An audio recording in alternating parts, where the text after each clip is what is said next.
इसमें टेंशन ना होने पे ज्यादा टेंशन होती है। हाँ ये भी सही बात है, कोई टेंशन हो क्यों नहीं रही मुझे आज। हम्म,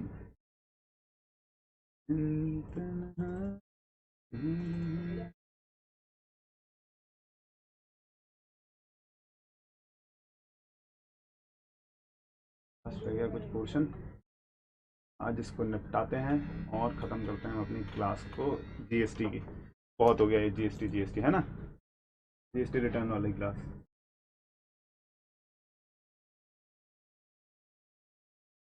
ये एक्चुअली ये तीन तीन या दो क्लास से ज़्यादा का नहीं था, अगर मैं अपनी बुक में से करा देता था आपको, लेकिन मैंने बोला कि बच्चे, अब मैंने देखा है ना कि बच्चे छोड़ के चले जाते हैं लास्ट में, ये जीएसटी रिटर्न का चैप्टर पूरा छोड़ के चले जाते हैं पूरा।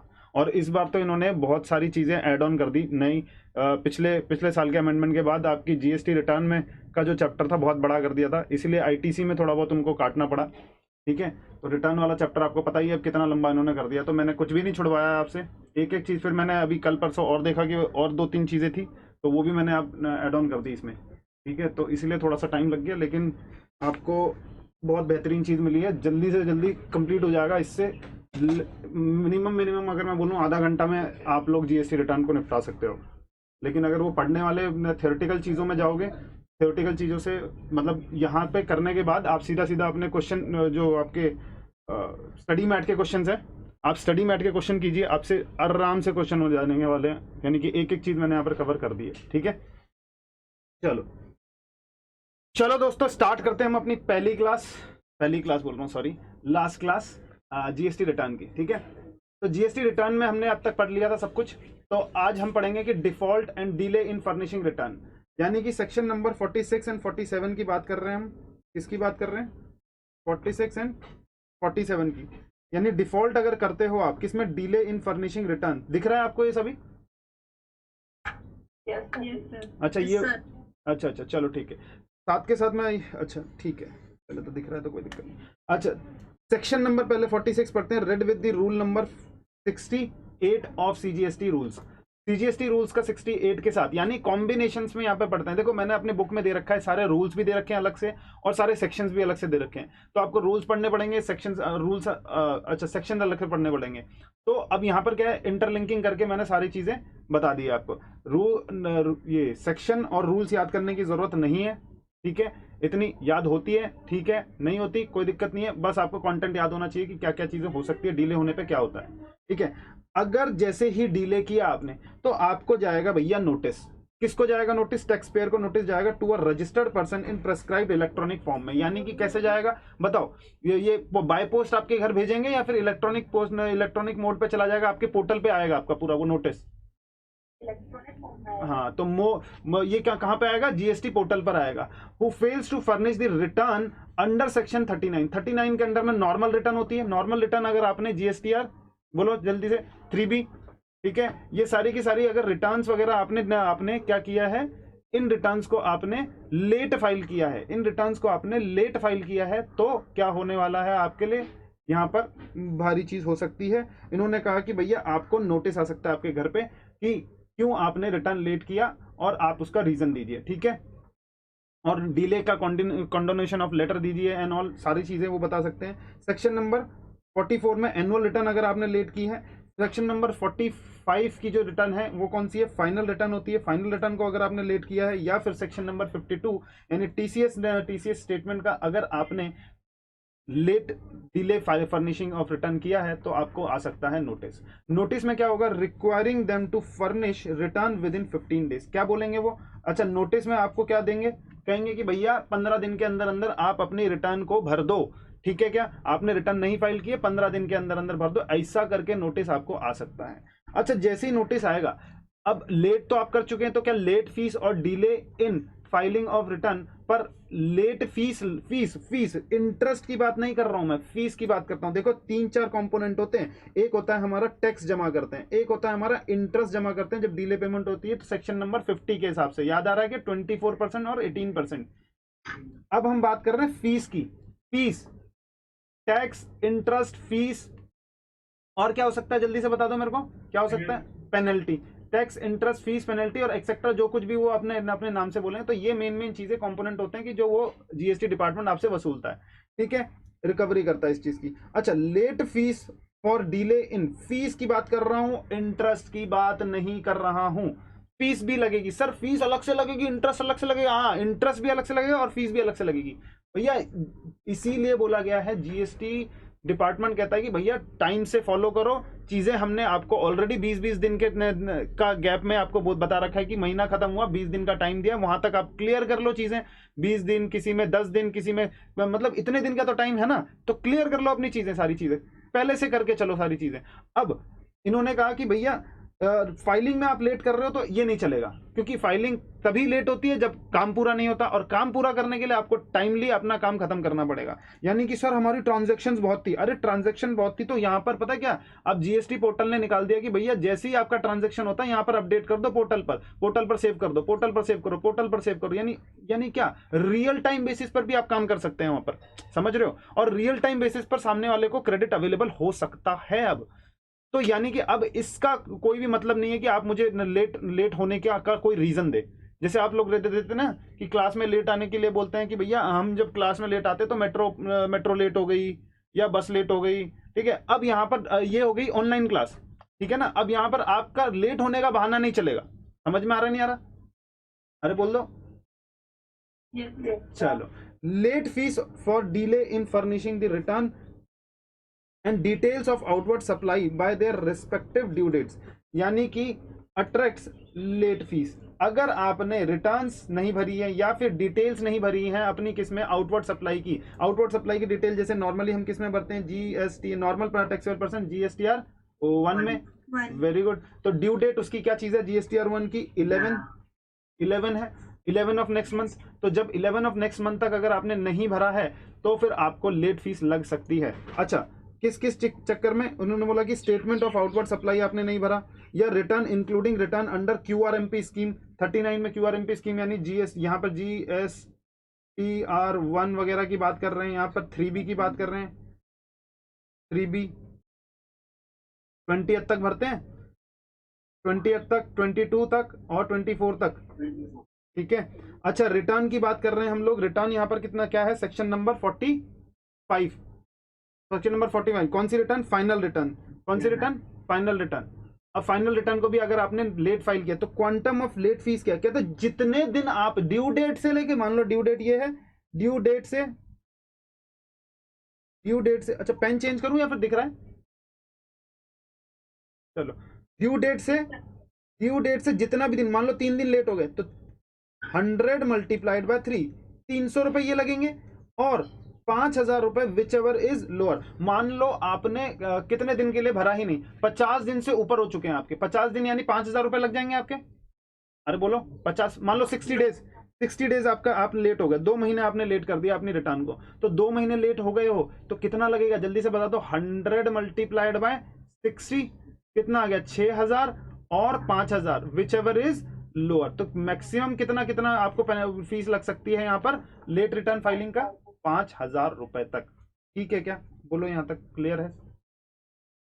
चलिए, late fees for delay filing in annual return, देखो ऊपर हमने क्या पढ़ा था, ऊपर हमने इन 3 चीजों के बारे में पढ़ा था कि भैया जीएसटीआर 1 जो सेक्शन नंबर 37 में भरते हैं, सेक्शन नंबर 39 में भरते हैं और 45 में भरते हैं, इनके लिए ये वाला है। लेकिन हम फाइनल रिटर्न, ये कौन सा था यहाँ पर ऊपर, फाइनल रिटर्न कब भरते हैं, जब लास्ट में जब आप सबमिशन कर देते हो अपने, सरेंडर कर देते हो अपना जीएसटी नंबर, याद आ रहा है ना, रजिस्ट्रेशन कैंसिल हो गया या जीएसटी नंबर आपने क्या कर दिया, सबमिट कर दिया, तो एक फाइनल रिटर्न भरते हो। तो फाइनल रिटर्न अगर करोगे तो ये वाली पेनल्टी फीस लगेगी। लेकिन अगर एनुअल रिटर्न जो आप भरते हो अप टू बोल दो जरा, एनुअल रिटर्न 31 दिसंबर तक,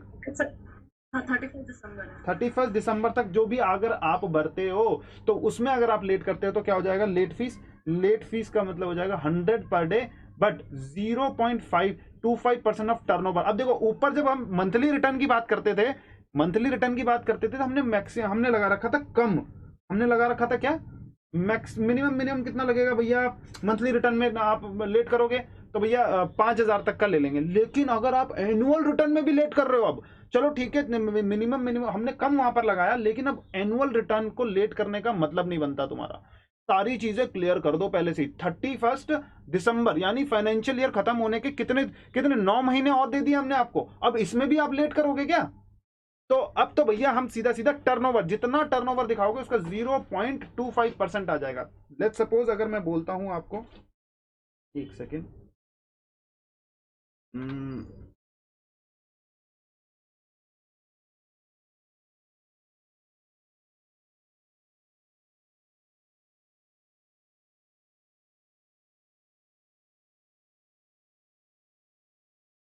देखो लेट्स सपोज अगर मैंने आपको बताया यहां पर कि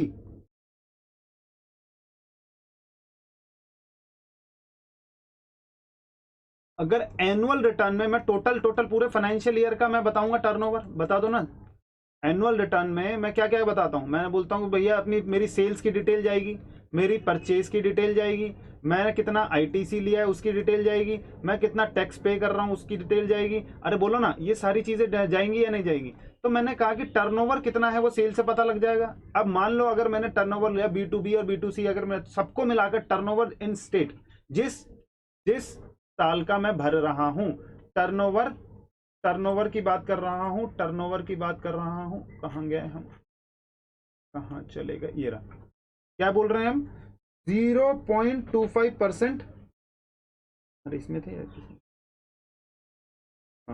0.25% of turnover of registered person in state और यूनियन टेरिटरी, यानी कि जिस स्टेट में आप ऑपरेट कर रहे हो, जहां पर जहां के लिए आपने जीएसटीएन नंबर लिया हुआ है। तो मैं अगर बात करूं यहां पर, मैं अगर बात करूं आपसे कि मैंने दिल्ली में लिया हुआ था रजिस्ट्रेशन, दिल्ली का जीएसटीएन है। अब दिल्ली के जीएसटीएन में मेरा जो टर्नओवर है वो है 50 लाख रुपए का। तो एक बात मेरे को बता दो, मेरे को कितनी और मैंने लेट किया है इसको 10 दिन से, 10 डेज से मैंने इसको लेट कर रखा है, या फिर मान लो कि 70 डेज मेरा लेट हो गया, 70 डेज निकल रहा है मेरा लेट, ड्यू डेट से के बाद से 70 डेज हो गए। तो एक बात बता दो मेरे को, कितना कितना मेरे को पेनल्टी लगेगी? 100 रुपीज पर डे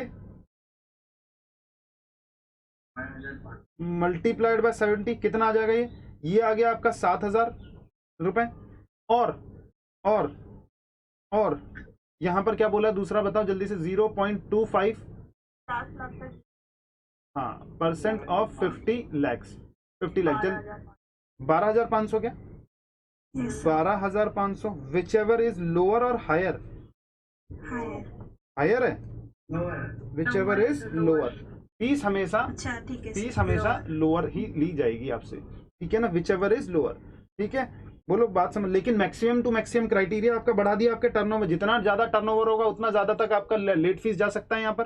अरे बता दो जल्दी से, ठीक है। मान लो कि क्या, क्योंकि हायर करने का मतलब नहीं बनता ना, वरना 0.5% डायरेक्ट हो जाएगा, ये तो है ना, हमेशा ही हायर हो जाएगा वो, मतलब एक दिन भी लेट हुआ तो इतना इतना पेनल्टी आ जाएगा। तो 100 रुपीज पर डे का इन्होंने लिखा है कि गलती से हो सकता है कि आपकी तबीयत खराब हो गई, हो सकता है आप बिजी हो गए कहीं, हो सकता है कुछ ऐसे प्रॉब्लम्स हो गए कि आपका नई फाइलिंग हुई, तो 100 रुपीज पर डे तो आपको देना ही पड़ेगा। बोलो बात समझ में आई है नहीं?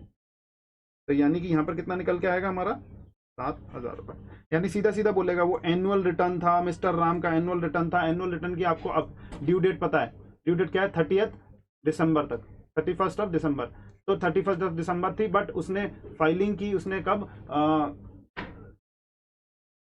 कितनी 25 फेब को उसने फाइलिंग की है।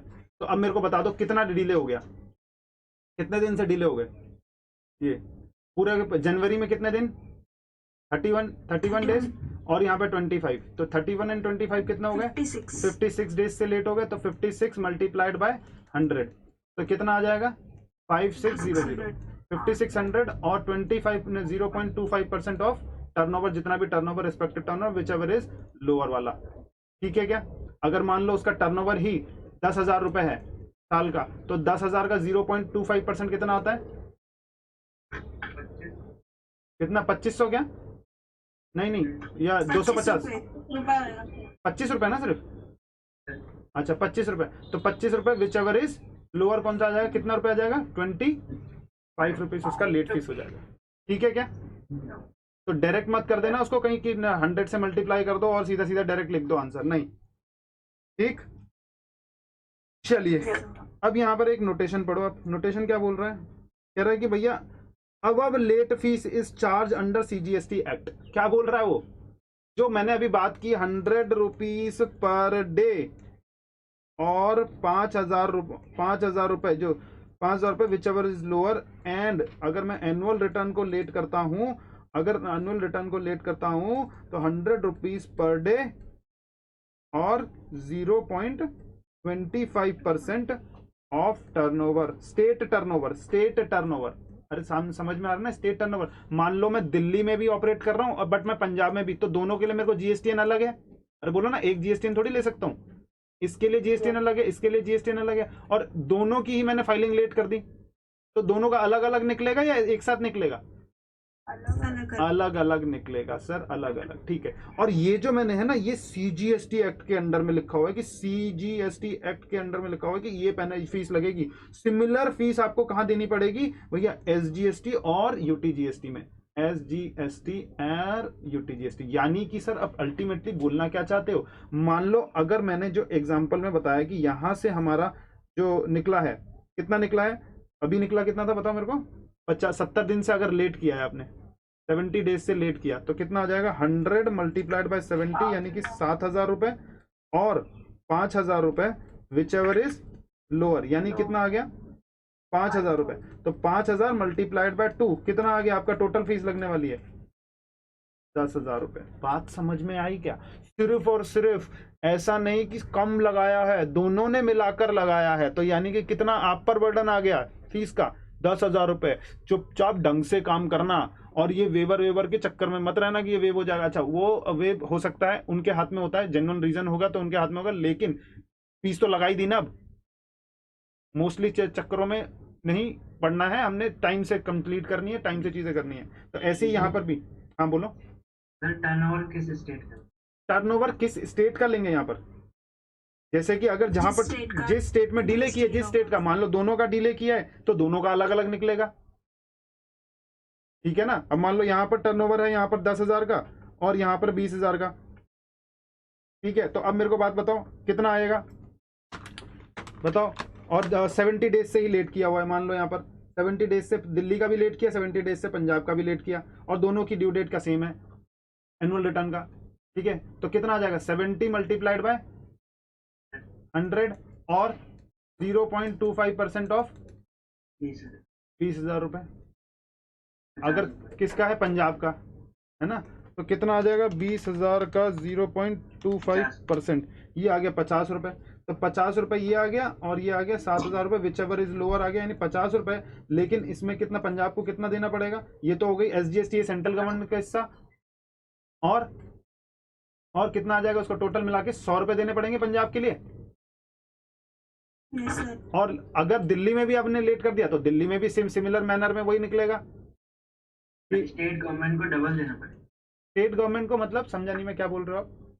सर ये भी और दोनों को अलग अलग, हाँ, दोनों को अलग अलग। ये जो पेनल्टी का ऊपर लिखा हुआ है वो सीजीएसटी एक्ट के अंडर में है, ठीक है। यहाँ पर क्या लिखा है देखो, पढ़ो क्या बोल रहा है वो। Above late fees is charged under CGST Act. An equal amount of late fees would be payable by such person under the respective SGST और UTGST Act. जो ये निकाला अभी, ये 50 रुपए निकाला, ये तो CGST लगा है, CGST एक्ट के अंडर में लेट फीस लगी है, क्योंकि CGST का, अरे एक बात बताओ, दोनों का रेवेन्यू है कि नहीं यहाँ पर? तो दोनों के रेवेन्यू में लेट कर रहे हो आप, दोनों की फाइलिंग लेट हो रही है, यानी कि अब वो मान तो लिया जाता है, आपको एक चीज तो दिया गया है कि भैया आपने अगर रजिस्ट्रेशन में पढ़ा था, जीएसटी में मतलब स्टेट में रजिस्ट्रेशन लिया बोले तो आपने सेंटर में रजिस्ट्रेशन ले लिया। समझ में आ रहा है नहीं आ रहा?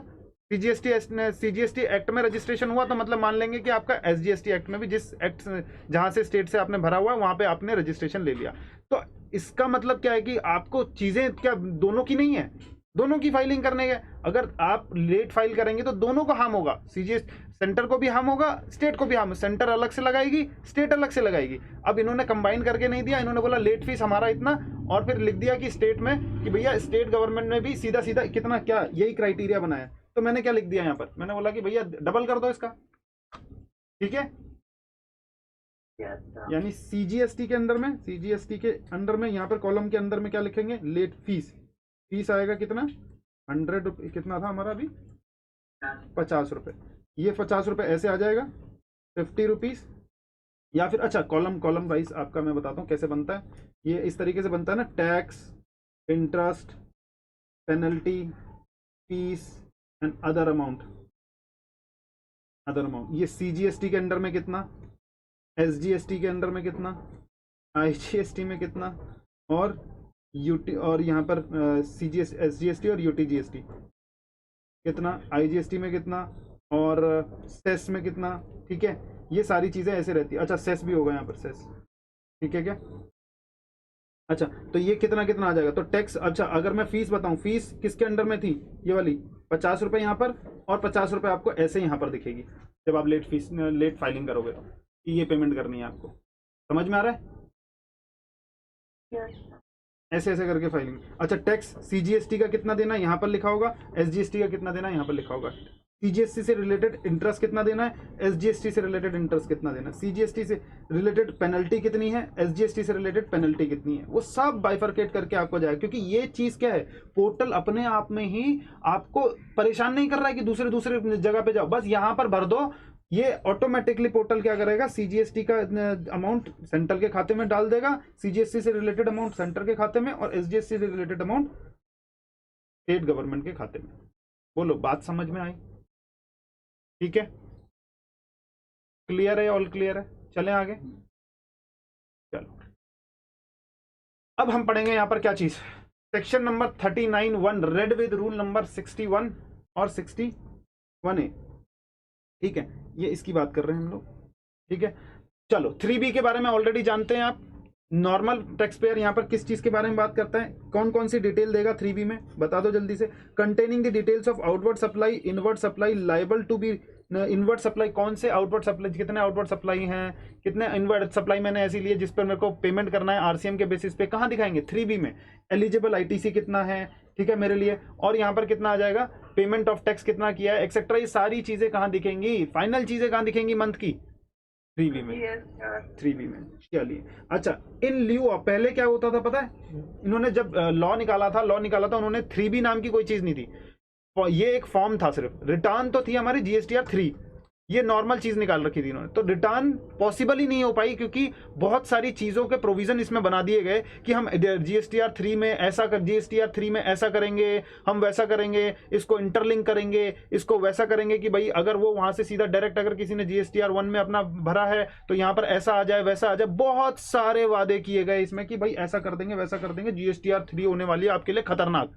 बट एट द टाइम तक उनका पोर्टल ही रेडी नहीं हो पा रहा है कि इन सब चीजों को कर पाए। समझ में आ रहा है, नहीं आ रहा, समझ में आया क्या बोल रहा हूं मैं। जैसे मोदी साहब ने बड़े बड़े वादे कर दिए बट नहीं कर पा रहे, तो ऐसे ही वहां पर क्या बोल रहे हैं कि यहां पर वादे कर दिए हैं बट वो हो नहीं पा रहा है पॉसिबल उनसे, पोर्टल उस तरीके से काम कर ही नहीं पा रहा है। ठीक है, वो रेडी नहीं हो पा रहा है वहां तक। तो उन्होंने भाई अब करना तो था काम, तो उन्होंने एक नॉर्मल फॉर्म लॉन्च किया, क्या बोलते हैं, जीएसटीआर 3B। और इसको ही फिर बाद में इन्होंने नोटिफाई एक्सटेंड करते गए बाद में बोल दिया कि भाई इसी को ही रिटर्न मान लो। ठीक है, इसी को ही रिटर्न मान लो। ठीक है, चलें आगे। देखो जीएसटीआर 3B किसको भरनी पड़ती है, who will file GSTR 3B monthly, monthly वाले की बात कर रहा हूं। Every registered person other than बोल दो जरा, इनको सीडी दो, याद कर लेना, इनको सीडी दो, इनको जीएसटीआर 3B भरने की जरूरत नहीं है। ठीक है, कौन कौन है, आईएसडी वाला, एनआरटीपी वाला, कंपोजिशन वाला, ओआईडीएआर जो कि सप्लाई कर रहा है, NTT supply in, NTT supply from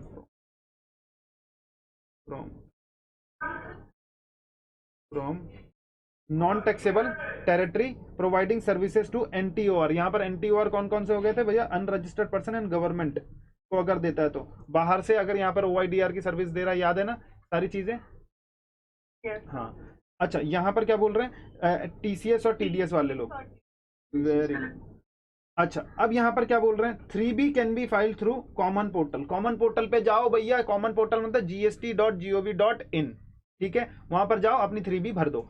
लेकिन आपको एक ऑप्शन भी मिलता है कि वहां पर प्रॉपर ना जाते हुए आप एसएमएस के थ्रू, मोबाइल मतलब पोर्टल पर जानने की जरूरत नहीं, पोर्टल पर शक्ल दिखाने की जरूरत नहीं बेटा। आप क्या करो कि यहाँ पर हमने एक ना सीधा आपके काम को बहुत इजी कर दिया। कहते हैं कि नील जीएसटीआर 3B मतलब कब भर सकते हो नील जीएसटीआर 3B? सर जब काम ही नहीं हुआ है, कुछ आईटीसी लेना ही नहीं है, कुछ टैक्स पे ही नहीं करना है, कुछ मैंने आउटवर्ड में पे सेल ही नहीं की, तब मेरे को क्या करना पड़ेगा? नील जीएसटीआर 3B का कॉन्सेप्ट लेकर आया कि नील भर दो। अब नील भरने के लिए वहां पर सिमिलर चीजें हैं, सिमिलर चीजों से जाना पड़ता है। पोर्टल पर जाओगे तो हाँ इसको क्लिक करो, इसको क्लिक करो, फिर प्रोसीड करो, फिर सबमिट करो, ये करो वो करो, उसमें टाइम जाता है। कहते कुछ इन्फॉर्मेशन तो देनी नहीं, टाइम और बर्बाद होता है। तो उन्होंने बोला कि एक काम करो, आप एसएमएस कर दो, अपने मोबाइल नंबर से, रजिस्टर्ड मोबाइल नंबर से एसएमएस करो, और एसएमएस करते ही आपके पर क्या हो जाएगा? टैक्स पेयर को मोबाइल नंबर के रजिस्टर्ड टैक्स पेयर पर ओटीपी आएगा, ओटीपी वेरिफिकेशन करो और उसके हिसाब से सबमिट कर दो आप अपनी नील रिटर्न को, जीएसटी रिटर्न को। क्या सर नील जीएसटी के, यानी कि अगर मेरा कुछ होगा तो उसमें क्या आउटवर्ड सप्लाई वगैरह या कुछ होगा तो क्या मैं नील जीएसटी रिटर्न भर सकता हूँ क्या? नील जीएसटीआर 3B नहीं सर, नहीं भर सकता। तो नहीं भर सकता तो क्या ये ऑप्शन मिलेगा मेरे को मोबाइल का? नहीं, ये मोबाइल से जो है वो सिर्फ और सिर्फ किसके लिए? जब कोई इन्फॉर्मेशन नहीं भरनी है हमने, सब में नील नील नील नील 0 जाएगी चीजें। अभी दिखाऊंगा सारी चीजें, ठीक है, देखते जाओ। अच्छा, ये ऑलरेडी आप सब कुछ पढ़ चुके हैं, सिर्फ यहाँ पर देख रहे हैं कि हमने क्या क्या चीजें जो लिखी हुई हैं वो सारी चीजें कैसे लिखनी है आपको। अच्छा, due date of GSTR 3B की क्या ड्यू डेट है? अगर मैंने बोला जीएसटीआर 3B की मंथली है तो 20th, बोलो मंथली कब से है? ऑफ नेक्स्ट मंथ तक। अब यहां पर आ जाएगा आपका डिफरेंस, बोल दो जरा क्या चीज? आईएसटी क्या होता है?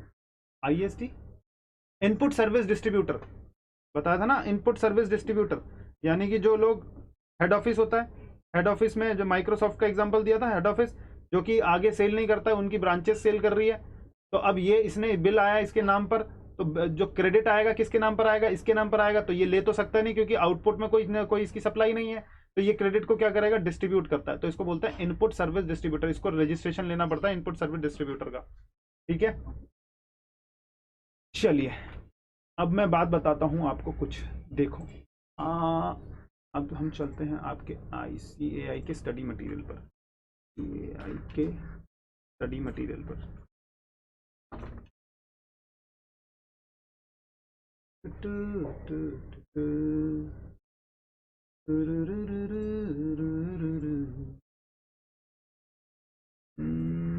कौन सा चैप्टर चल रहा है हमारा? रिटर्न का चल रहा है सर, देखो रिटर्न का चैप्टर चल रहा है।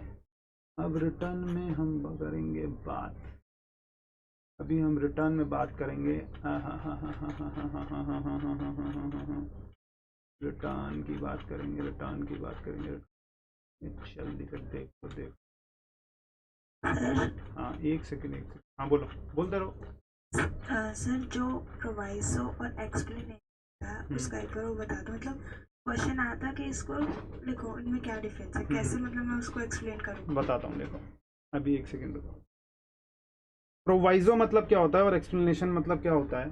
कौन बताया? किसी को पता है क्या? Yes sir. बोलो सर प्रोवाइजो बताता है कि कोई सेक्शन की मतलब अप्लाई करना है या करना नहीं है, या फिर करना है तो सर्टेन मॉडिफिकेशन के साथ। वेरी गुड, ठीक है। और जो एक्सप्लेनेशन देता है वो सेक्शंस वगैरह के लिए डिटेल्ड एक्सप्लेनेशन देता है। बिल्कुल सही है। जैसे कि अगर मैं बोलूं लॉ हुआ, लॉ में सेक्शन आया, सेक्शन नंबर 1, मान लो कि सेक्शन नंबर 25 हमारा बोलता है, चलो सेक्शन नंबर 16 की बात करते हैं। वो सेक्शन नंबर 16 क्या कहता है? वहां पर 16 कहता था कि भैया यहाँ पर हम लोग जो है आईटीसी तभी अवेल कर सकते हो जब आप बिजनेस पर्पस के लिए कोई भी चीजें, रॉ मटेरियल वगैरह यूज कर रहे हो, कैपिटल गुड्स यूज कर रहे हो, इसके लिए यानी इनपुट सर्विसेज गुड्स यूज करते हो। ये हो गया सेक्शन बोल रहा है, ठीक है। अब सेक्शन का प्रोवाइजो क्या बोलता है? प्रोवाइजो इसके बारे में बताएगा कि भैया किन किन लोगों के लिए प्रोवाइजो, यानी कि जो प्रोविजन नहीं होता जब आप पढ़ते हो कि फर्दर करके शुरू होता है या फिर प्रोवाइडेड करके शुरू होता है, उसको बोलते हैं प्रोवाइजो, ठीक है। प्रोवाइडेड यानी कंडीशन लगा दी, ये तो लगेगा बट कंडीशन ये हो जाएगा कि आपको बिल आपके हाथ में होना चाहिए, यानी कि यू मस्ट हैव रिसीव्ड, मतलब किसकी बात कर रहा हूं? Recipient must have received invoice, ठीक है। उसके पास गुड्स आ जाना चाहिए, इसके पास ये आ जाना चाहिए। ये कंडीशन प्रोवाइडेड, यानी कंडीशन पूरी होगी तभी जाके ये वाला सेक्शन ऊपर लगने वाला है। तो यानी प्रोवाइजो मतलब समझ में आया, इसमें सर्टेन मॉडिफिकेशन के तौर पर या फिर सर्टेन कुछ कंडीशंस डाल दी जाती है, तो फिर हम प्रोवाइजो को एक्सप्लेन करते हैं। अब मैं एक्सप्लेनेशन क्या है, अब पूरा का पूरा सेक्शन खत्म हो गया। एक्सप्लेनेशन में बात कर दी यहाँ पर कि भैया ये जो प्रोविजन हम लॉ लेकर आ रहे हैं, किन लोगों के लिए लेकर आ रहे हैं। अब बोल रहे हैं कि भैया ये सिर्फ उन लोगों के लिए है जो रजिस्टर्ड पर्सन है। ठीक है, समझ में आ रहा है क्या? एक्सप्लेन कर रहे हैं हम इसको एक्सप्लेन कर रहे हैं कि भैया किन लोगों के लिए है, और जिनके टर्नओवर इतना होना चाहिए, जिनका ऐसा होना चाहिए, ये इन लोगों के लिए। ये इसके बारे में क्या हो गई, एक्सप्लेनेशन हो गई सारी की सारी। समझ में आ रहा है? और इसमें क्या क्या इंक्लूड करेंगे, जैसे कि अगर मैं यहाँ पर मैंने बोला था कैपिटल गुड्स के बारे में, तो कैपिटल गुड्स में क्या क्या आएगा, एक्सप्लेनेशन में लिख दिया उन्होंने। कैपिटल गुड्स में एक्सप्लेनेशन, जैसे बोला था हमने क्या क्या चीजें कि रिवर्स, एक सेकेंड रुको क्या बोला था ना हमने, हाँ, एग्जेम्प्ट गुड्स, एग्जेम्प्ट सप्लाई में क्या क्या कवर होगी। तो एग्जेम्प्ट सप्लाई में नीचे एक्सप्लेनेशन में क्या लिखा हुआ था, जब हम आईटीसी का चैप्टर पढ़ रहे थे, तो एक्सप्लेनेशन में जल्दी से बता दो। एक्सप्लेनेशन में बोला था कि भैया जो जो हमने बोला है कि वो तो कवर हो गई, कौन कौन से, निल, अरे बोलो ना, निल रेट वाले, नील रेट, नॉन टैक्सेबल और होली एग्जेम्प्ट, ये तो होंगे ही होंगे, ये तो होंगे ही होंगे। इसके साथ हमने बोला था कि शेड्यूल 1 में जो हमने कवर किया था वो वाला भी होगा। ठीक है, और दूसरा और क्या बोला था हमने, जल्दी से बताओ, रिवीजन हो रखी है तो आपकी, बोल दो जल्दी से। और 2-3 चीजें हमने यहाँ पर ऐड कर दी थी। ठीक है ना, सिक्योरिटीज, शेयर्स एंड सिक्योरिटीज वगैरह, ये सारी चीजें भी हम इंक्लूड करके चलेंगे। ये सारा का सारा एक्सप्लेनेशन में बताया हुआ था कि भैया हम इसके बारे में बता रहे, तो इसके बारे में क्या है ये एक्सप्लेनेशन। तो डिफरेंस समझ में आया दोनों में? प्रोविजन मतलब ऊपर वाला सेक्शन लग रहा है, तो सेक्शन और सब सेक्शन लग रहा है, तो वो ये किसी में भी आ सकता है। प्रोविजन सेक्शन में भी आ सकता है, सब सेक्शन होगा उसमें भी आ सकता है, क्लॉज दिया होगा उसके नीचे प्रोविजन दे देंगे। और अगर पूरे सेक्शन के नीचे प्रोविजन देंगे तो मतलब पूरे सेक्शन का प्रोविजन है वो, मतलब प्रोवाइजो है। समझ में आ रहा है कि इसको कंडीशन को पूरा करना है। क्लियर वही चीज है? चलो अब यहाँ पर देखो, यहाँ पर मैं क्या बोल रहा हूँ।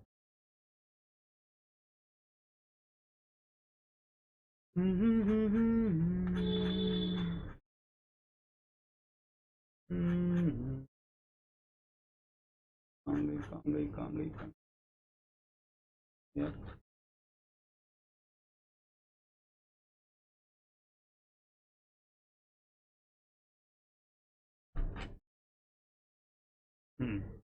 देखो इसके बारे में बात कर रहे हैं हम लोग। किसके बारे में बात कर रहे हैं? 3B के बारे में बात कर रहे हैं। यहाँ पर आपको दिख रहा होगा ये सारी चीज़ें। ठीक है, 3B के बारे में हम लोग बात कर रहे हैं। तो एक काम इसको सेव कर लेते हैं। यहाँ पे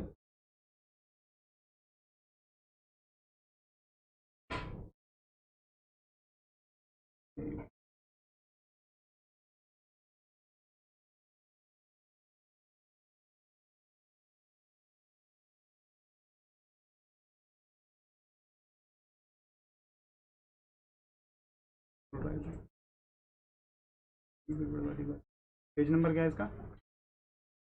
10.27, याद रख लेना इसको थोड़ा सा।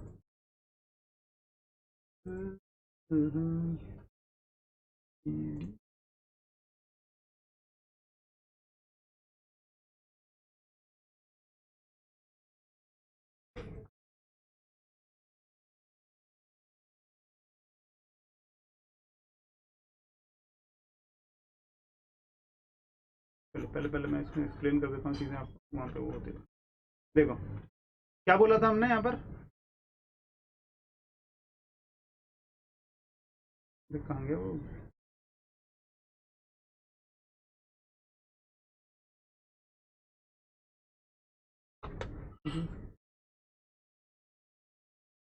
हाँ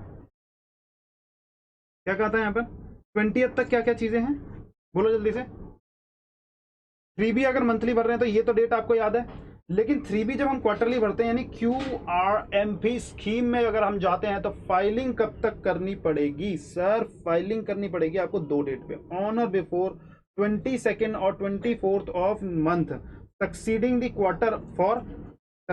quarter for which return is furnished.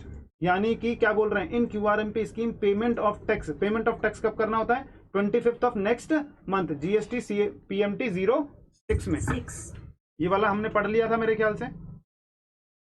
अगर मैं बात बोलूं यहाँ पर क्या बोल रहा हूँ मैं, QRMP स्कीम में अगर मैं रिटर्न की बात करता हूँ तो रिटर्न 2 दिन होंगी, एक तो 22 को भर सकना को एंड होगा और 24th को हो सकता है। ये डिपेंड करेगा आप कौन से स्टेट और यूनियन टेरिटरी में ऑपरेट कर रहे हैं या फिर कौन से स्टेट और यूनियन टेरिटरी का आपका जीएसटीएन नंबर आपने ले रखे। तो कुछ के लिए 24 की डेट है, कुछ के लिए 22 की डेट है। सर क्या याद करनी पड़ेगी ये डेट्स वगैरह? हाँ याद करनी पड़ेगी। एक बार देख लो यहाँ पर कौन कौन सी चीज़ें हैं, कैसी कैसी चीज़ें हैं। सर ये कैसे होगा? देखो देखो देखो क्या चीज़, 2 दिन लेके क्या करें? नहीं वो स्टेट वाइज अपना डिफरेंस दिया हुआ है कि भैया हमारे स्टेट में अगर रजिस्ट्रेशन लोगे तो हमने 2 दिन एक्सटेंड कर रखे हैं, ये कर रखे हैं, वो कर। तो अब ये इनका आपसी मुद्दा है हर एक स्टेट का, तो अब क्या कर सकता है कोई इसमें, है ना? इसमें कोई कुछ नहीं कर सकता। स्टेट के पास अपने राइट्स हैं बनाने के लिए, तो उन्होंने बोला कि भैया इसको ऐसे बनाओ, ऐसे जीएसटी काउंसिल में डाला तो जीएसटी काउंसिल ने अप्रूव कर दिया। अब देखो क्या कह रहे हैं, ड्यू डेट्स अगर बोलोगे, देखो क्या कह रहे हैं कि QRMP स्कीम, अरे यार यहाँ पे लिख भी नहीं पा रहा हूँ मैं कुछ। सर जो हाँ। आपने बताया था कैश पेमेंट करते हैं, वो तो हमेशा ये मंथली करते हैं ना। एक सेकंड रुको, एक सेकंड। ये क्या हो गया?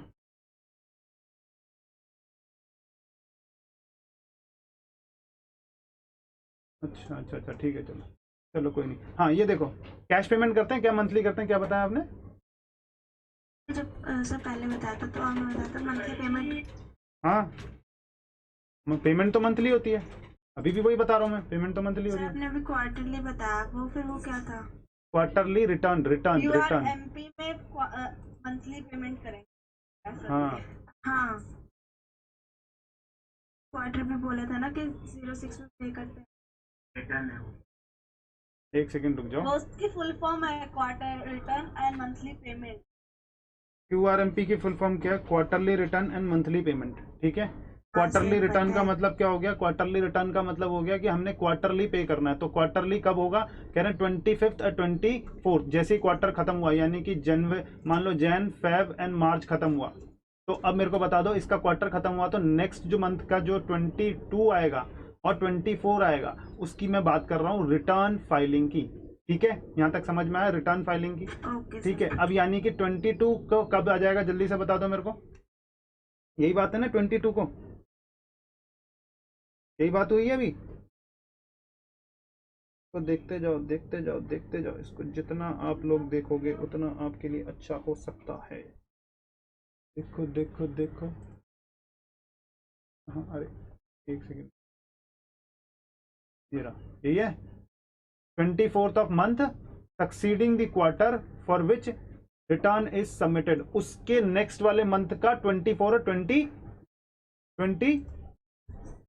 ठीक है, अब ये वाला डिपेंड करता है कौन से स्टेट में ऑपरेट कर रहे हो 22 24 के लिए। ये तो होगी रिटर्न की। अब मंथली पेमेंट का मतलब क्या हो गया? पेमेंट तो मंथली होती है ना। जनवरी की पेमेंट कब करते हैं? 25th ऑफ नेक्स्ट मंथ यानी फेब को। और कौन सा होता है? जीएसटी पीएमटी 06 में पेमेंट कर देना। बात समझ में आ रही है या नहीं आ रही? हाँ सर। चलो यहां तक हमने ये चीजें तो कर ली, लेकिन अब हम रिटर्न की बात करते हैं कि रिटर्न कैसा कैसा करना है। देखो यहाँ पर क्या लिखा है तुम्हारे स्टडी मटेरियल में। स्टडी मटेरियल में क्या कितना कितना क्या क्या चीज दी हुई है उसको पढ़ लो। कह रहे हैं कि ड्यू डेट है यहाँ पर किसको? उसकी 22 को कौन कौन भरेगा? Registered person whose principal place of business is in the state of Chandigarh. Chandigarh हो गया, अच्छा मध्य प्रदेश हो गया, और क्या हो गया यहाँ पर? सॉरी छत्तीसगढ़ है, सॉरी चंडीगढ़ नहीं, छत्तीसगढ़, मध्य प्रदेश, गुजरात, महाराष्ट्र, कर्नाटका, गोवा, केरला और Tamil Nadu, Telangana, Andhra Pradesh, union territories Daman and Diu and Dadra and Nagar Haveli, Pondicherry, ये कौन है? अंडमान एंड निकोबार, आइसलैंड और लक्षद्वीप। अब एक बात सुनो, ये 22 को आएंगे। ठीक है, 22 को भरना है इनको, क्वार्टर के एंड के 22 को, नेक्स्ट वाली मंथ के।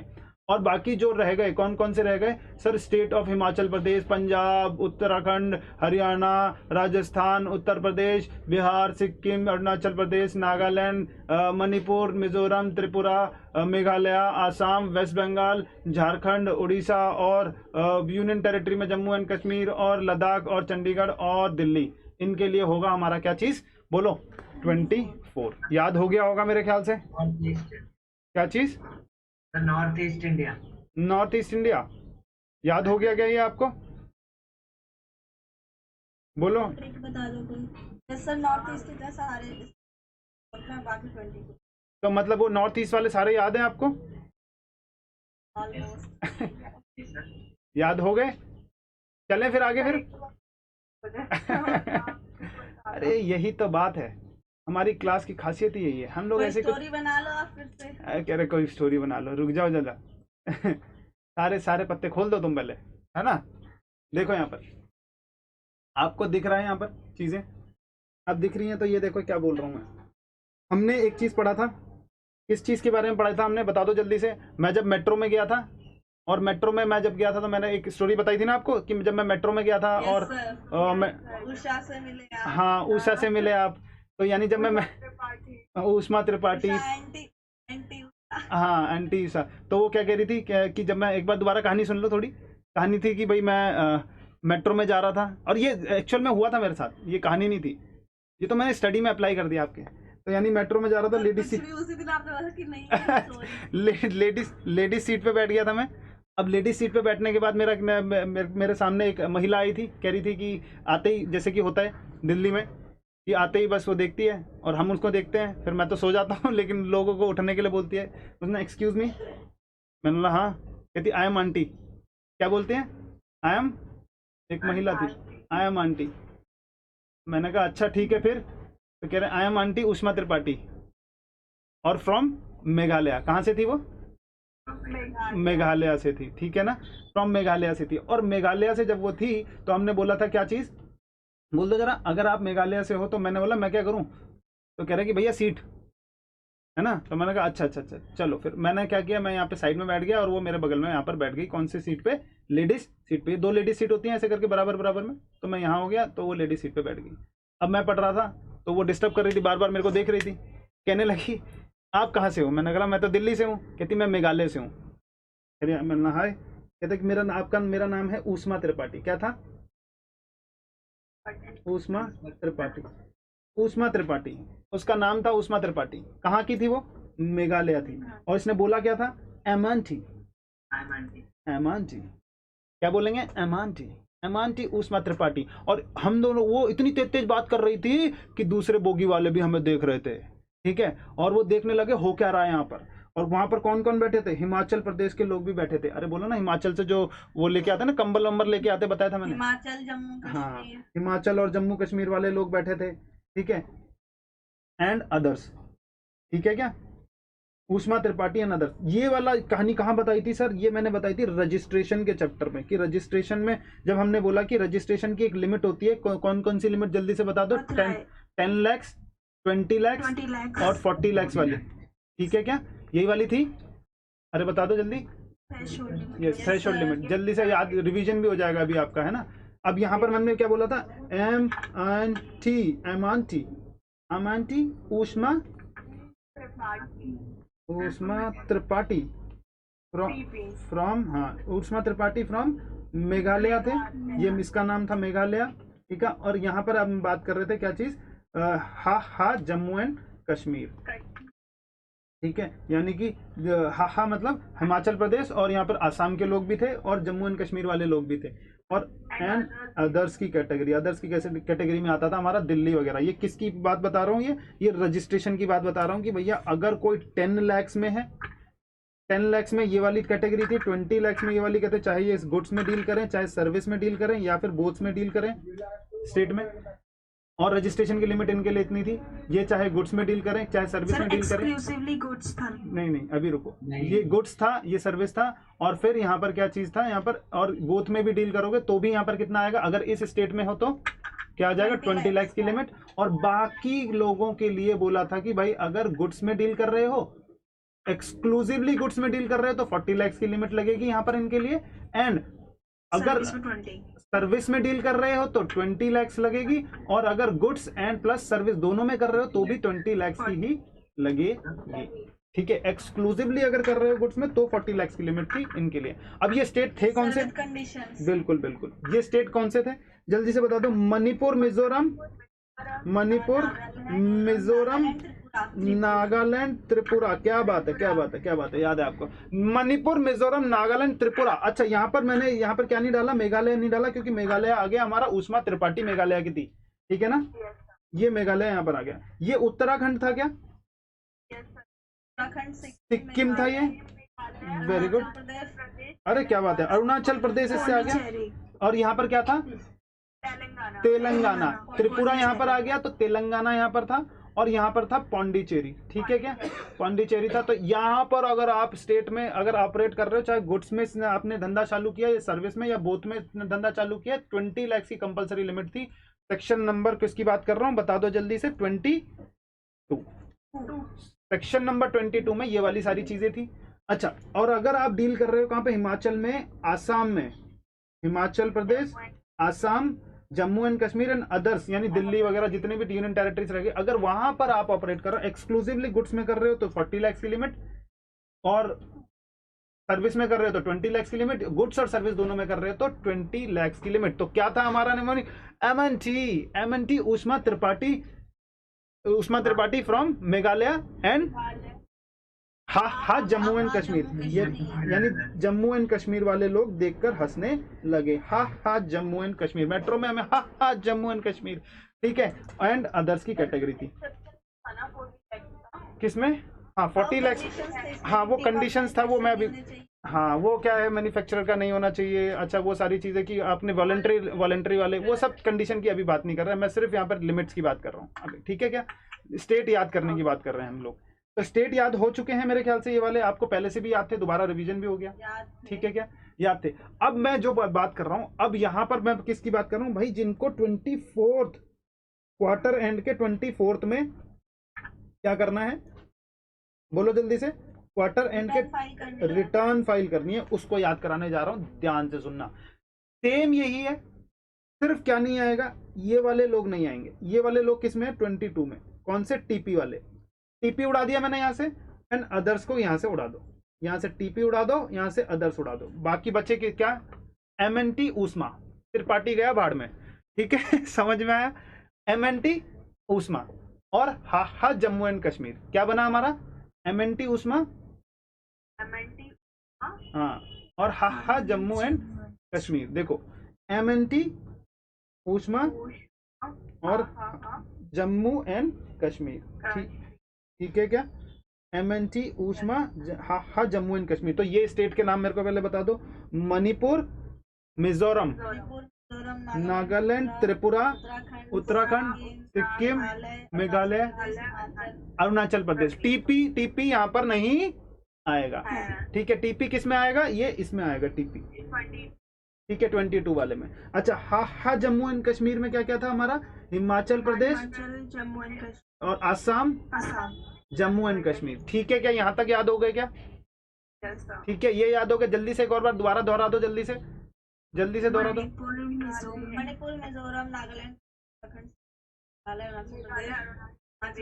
हिमाचल प्रदेश, आसाम। क्या बात है, ये इसमें क्या कौन सी डेट लगेंगी? 24।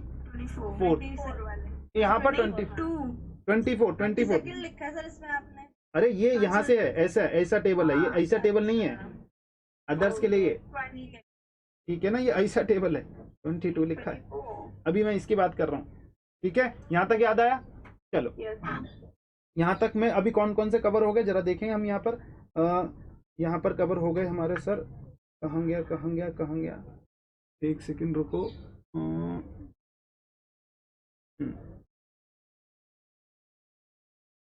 हाँ, तो यहाँ पर देख लो जल्दी से कौन कौन से हो गए हमारे कवर। क्या हिमाचल प्रदेश था वहां पर?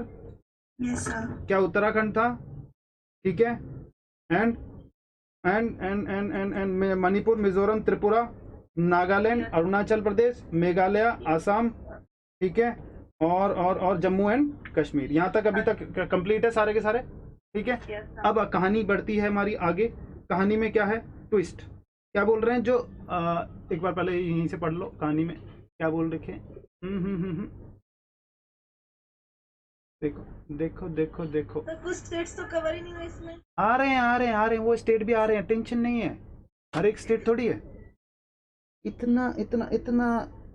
हाँ देखो, वेस्ट बंगाल का राजा कौन था? यूपी वाला था। यूपी का था। वेस्ट बंगाल में जो राजा था वो कौन था? पहले वेस्ट बंगाल में राजा राज करते थे। वहां पर कौन थे? यूपी के लोग राज करते थे। कहां पर? वेस्ट बंगाल में। आपको कुछ पता ही नहीं है, हिस्ट्री पढ़ते नहीं हो तुम लोग, कहाँ से बताओ? कुछ नहीं पता तुमको। पढ़ाई भी कभी हाँ वहाँ राजा था। हाँ, ये एक खुफिया नॉलेज है जो आप लोगों को पता नहीं है। तो सिर्फ आपको पता हाँ, जो सिर्फ मेरे को पता है कि वेस्ट बंगाल का राजा कौन हुआ करता था यूपी में। यूपी पास में है, वेस्ट बंगाल भी मेरे ख्याल से उसके आसपास ही है। बोलो, उधर के ही है ना सारे, तो आसपास वो कभी भी चला जाता था। हाँ, तो उसने अरे भी खुफिया है। अरे रुक जाओ तुम लोग उधर के आसपास के स्टेट ही हैं ये, तो आसपास के स्टेट है तो उन पर क्या राज कर लिया उसने। किसने राज किया? यूपी वाले राजा ने, ठीक है। यूपी वाले राजा ने कहां पर राज किया? वेस्ट बंगाल में। जहां पर वेस्ट बंगाल में अभी कौन है? ममता बनर्जी। ओ हो, अब रानी आ गई है उसकी। क्या राजा की जो रानी थी वो कौन थी? ममता बनर्जी। तो ममता बनर्जी थी। अब ममता बनर्जी अपने वेस्ट बंगाल में बीजेपी वालों को आने देती है क्या? नहीं। लेकिन अब यहां पर राजा कौन था? यूपी। और यूपी का जो राजा था वो बीजेपी पार्टी से था। वो क्या था? वो बीजेपी पार्टी से था, ठीक है। और इसलिए बीजेपी ने कहां पर किया? हरियाणा और उड़ीसा में भी एलसीडी पर, एलसीडी मतलब उनके टीवी जो एलसीडी लगे रहते हैं हरियाणा और उड़ीसा में, उन पर प्रचार किया। बोलो, बीजेपी वगैरह प्रचार करती नहीं करती? अरे खोलते ही इस बार मोदी सरकार, इस बार ये, इस बार वो। अरे बोलो, व्हाट्सएप खोलोगे तो, एलसीडी खोलोगे तो अपना, बोलो ना, है कि नहीं? अच्छा, तो यहाँ पर हमारा क्या चीज हो गया निमोनिक? बता दो, वेस्ट बंगाल का राजा कौन था? यूपी का था। इसीलिए बीजेपी ने हरियाणा एंड उड़ीसा में भी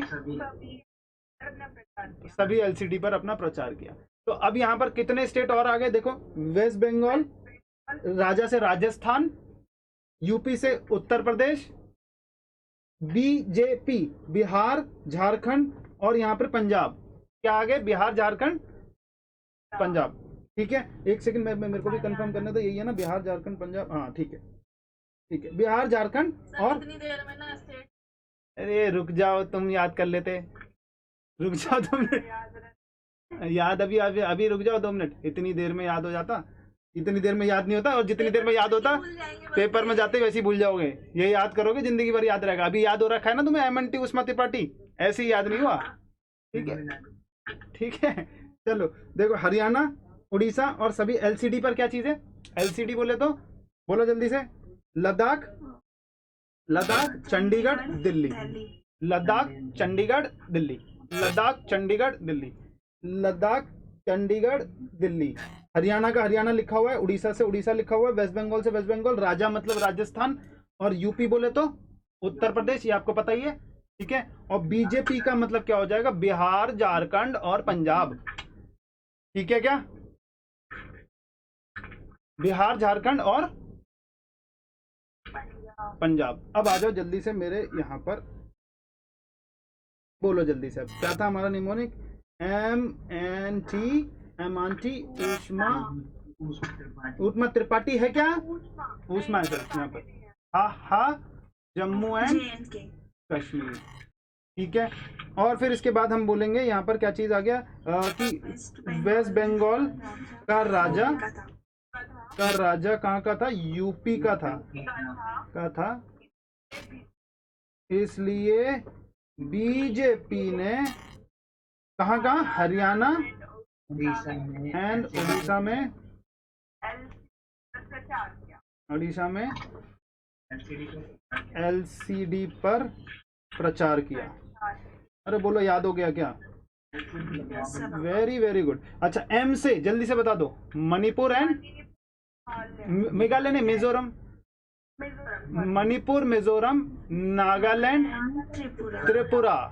U से Uttarakhand, Sikkim, Meghalaya, Arunachal Pradesh, Himachal, Jammu and Kashmir. Very good, Himachal, Assam, Jammu and Kashmir. Sir ये तो हमें नींद में भी याद है, ठीक है। अब हम बताएंगे आगे, जल्दी से बताओ। ये वेस्ट, वेरी गुड, राजा से राजस्थान, यूपी से उत्तर प्रदेश, और उत्तर प्रदेश आ गया, Bihar, Jharkhand, Punjab, Bihar, Jharkhand, Punjab, BJP, Bihar, Jharkhand, Punjab, BJP. BJP की फुल फॉर्म आप पता लगी आज आपको? इतने दिनों से आप बीजेपी बीजेपी बोल रहे थे कि बीजेपी पार्टी, बीजेपी पार्टी, आपको बीजेपी का मतलब ही नहीं पता था। आज मैंने ये पर्दा खोला है आपको कि देखो आप पार्टी है। हाँ अरे रुक जाओ। तो इसीलिए तो बीजेपी वाले थोड़ा गुस्से में आ गए हैं, ठीक है ना, कि पी से कैसे पंजाब में कैसे आ सकते हैं वो, पी हमारा राज होना चाहिए था। देखो यहाँ पर हारे या नहीं हारे, बीजेपी, बीजेपी बोले तो बिहार, झारखंड और पंजाब, और एच से हरियाणा तो लिखा ही हुआ है, उड़ीसा लिखा हुआ है। ये बता दो लद्दाख, ये क्या यूनियन टेरिटरीज है? ये यूनियन टेरिटरी कौन सा यूनियन टेरिटरी? यहाँ पे 4 यूनियन टेरिटरी, 3 यूनियन टेरिटरी ये हो गई, और एक जम्मू एंड कश्मीर की बात की थी मैंने, है ना, यूनियन टेरिटरी। तो क्या बोल रहे हैं? लद्दाख, चंडीगढ़ और दिल्ली। लद्दाख, चंडीगढ़, दिल्ली। अरे बता दो जल्दी से, याद हो गए क्या? यहाँ पर क्या है? 24 of next month of next quarter. Quarter के मतलब इमीडिएटली बाद में जो नेक्स्ट मंथ आएगा उसके 24 तक इनको रिटर्न फाइल करनी पड़ेगी। कौन सी वाली? 3B QRMP स्कीम वाले, QRMP स्कीम वाले। खासियत ही यही है हमारी क्लास की कि कोई भी मुश्किल चीज होगी हम उसको आसान कर देंगे, ठीक है, और याद हो जाएगा आपको। यहाँ पर याद करने के लिए कोई भी टेंशन नहीं है। जो भी चीज मेरे को लगता है कि भैया एज ए स्टूडेंट मेरे को याद होनी चाहिए, मैं आपको याद करवा दूंगा, टेंशन नहीं है यहाँ पर इस चीज को। सारी लिमिट मेरे ख्याल से हर एक लिमिट हम याद करते चलते थे, है ना। आज नहीं करना है, ठीक है, समझ में आया? हम लोग क्या बोल रहे हैं कि सारी लिमिट याद करते हुए चलते थे। जल्दी से एक बार दोबारा मेरे को बता देंगे सारे के सारे, तुम लोग बोलोगे, मैं कुछ नहीं बोलूंगा। MNT उष्मा त्रिपाठी है क्या? जम्मू एंड कश्मीर, हाँ, जम्मू एंड कश्मीर। अच्छा, वेस्ट बंगाल, वेस्ट बंगाल का राजा यूपी का था, इसलिए और उड़ीसा में LCD का प्रचार करें। वेरी गुड, इसलिए बीजेपी ने हरियाणा एंड उड़ीसा में LCD पर, सभी के क्या, LCD पर यानी टीवी पर, LCD पर प्रचार किया, ठीक है क्या? सर आपको याद हो गया? ठीक है ना, याद हो गया ना? किसको याद हो गया? मुझे याद हो गया अरे आपको याद हो गया चलो सही है, बढ़िया। अच्छा ये बता दो, M और N से, ना M से Manipur, Mizoram, very good, N से नागालैंड, T से Tripura, U Uttarakhand, S Sikkim, M Meghalaya, P Pondicherry है। अच्छा उष्मा, देखा है उष्मा बताया नहीं किसी ने। अच्छा उष्मा ए से, उष्मा था ना, उष्मा ए, अरुणाचल प्रदेश। चलो ये हिट तो हुआ कि आपको पंजाब कैसे आ गया यहाँ पर, है ना चलो H से हिमाचल प्रदेश, और ये ए से आसाम एंड जम्मू एंड कश्मीर। क्या बात है, ये याद हो गए। और इससे वेस्ट बंगाल। अच्छा, राजा से बना राजस्थान, यूपी से बना Uttar Pradesh, very good. BJP की फुल फॉर्म बता दो। Bihar, Jharkhand and Punjab, Bihar, Jharkhand and Punjab. क्या बात है। हरियाणा से हरियाणा, उड़ीसा से उड़ीसा। LCD की फुल फॉर्म बता दो। लद्दाख, चंडीगढ़। अरे बोल दो अभी, क्या क्या क्या चाहिए तुमको, बोलो और बोलो क्या चाहिए। ये देखो अब यहाँ पर, अब स्टडी मटेरियल कहाँ है ये स्टडी मटेरियल? नहीं तो कहाँ गए ये रहा। देखो कौन कौन से हो गए, देखो सारे स्टेट हमने कवर कर लिया। क्या हिमाचल प्रदेश था क्या हमारे में? ठीक है, पंजाब था बीजेपी में। अच्छा, उत्तराखंड, हरियाणा, राजस्थान, उत्तर प्रदेश, बिहार, सिक्किम, अरुणाचल प्रदेश, नागालैंड, मणिपुर, मिजोरम, त्रिपुरा, मेघालय, आसाम, वेस्ट बंगाल, झारखंड, उड़ीसा और यूनियन टेरिटरी में जम्मू एंड कश्मीर, लद्दाख, चंडीगढ़ और दिल्ली है। वाओ, हमने पूरा का पूरा कवर कर लिया, क्या बात है। 24 को आएगा, बोलो याद हो गया या नहीं हो गया? बिल्कुल, चलो चलिए, यानी कि अब किससे ना जैसे एग्जाम में जाओगे ये बोल देना, इसमें 20, ये इसमें से क्वेश्चन आना है, इसमें से क्वेश्चन पूछेगा, इसमें बोल देना उनके सामने, ये सारे स्टेट के नाम ले लेना, बच्चा डर जाएगा देखे। ये सारे स्टेट के नाम लेना, बच्चा डर जाएगा, 3 बार उसको देखेगा पहले कि ये याद नहीं हो रहा, टेंशन में जाएगा। ठीक है, चलो। अरे अदर्स क्या, इसको छोड़ दो, बाकी जितने भी बच्चे इसमें आ गए ना, अब इसमें भी कौन सा ट्रिक आएगी? क्या बात है, बोलो। इसमें आ रही है तो 24, इसमें नहीं आ रहा तो यहाँ पर 22, खत्म हो गई बात।